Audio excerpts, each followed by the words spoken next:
nothing without my work. With my hands I softly weave little dreams in every bead.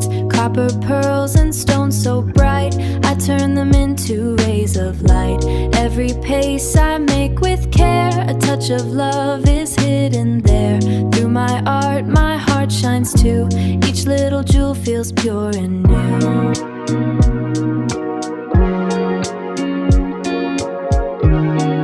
Hi everyone, welcome to Laila's Creations Jewelry. I hope you are all doing well. Today in this video I'm going to share with you a gorgeous earring design with a step-by-step making guide. I have some lovely lavender colored flower beads in 2 different sizes. I used both here to make my flowers.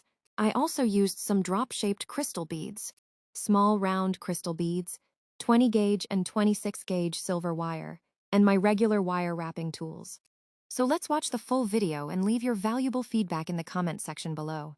Always think positive and be creative. Have a nice day. Thank you.